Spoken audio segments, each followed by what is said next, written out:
மதுரை மீனாட்சி அம்மன் கோயில் பக்கத்தில் பார்த்தீங்கன்னா நிறைய பேர் பொட்டலமாக வாங்கி சாப்பிட்றத பார்த்துருப்பீங்க. அதுவும் மந்தார இலையில நல்ல காரசாரமாக கம கமன்னு உருளைக்கிழங்க வச்சு ஒரு அருமையாக செஞ்சுருப்பாங்க.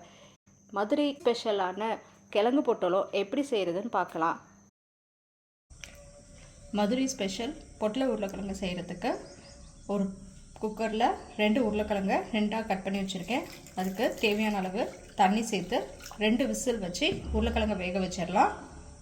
ஒரு கடாயில் 2 ஸ்பூன் அளவுக்கு எண்ணெய் சேர்த்துக்கலாம்.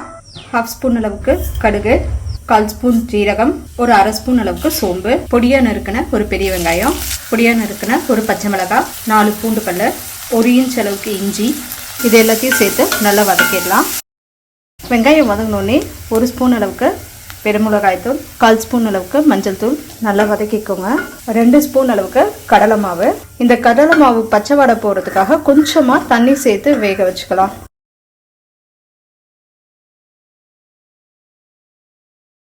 தேவையான அளவு உப்பு சேர்த்து மூடி வச்சு வேக வச்சிடலாம். இப்போ குக்காகி லைட்டாக எண்ணெய் பிரிஞ்சு வந்தோடனே கருவேப்பிலை சேர்த்துக்கோங்க. கூடவே நம்ம வேக வச்சு மசிச்சு வச்சுருக்க உருளைக்கிழங்கையும் சேர்த்துடலாம். அவ்வளோதான், ரொம்பவே டேஸ்டியான மதுரை ஸ்பெஷல் உருளைக்கிழங்கு பொட்டலம் சூப்பராக ரெடி ஆகிடுச்சு.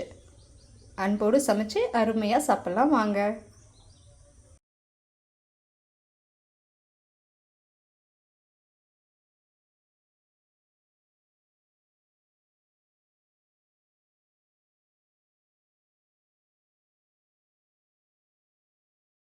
கொடுத்துட்டேன்.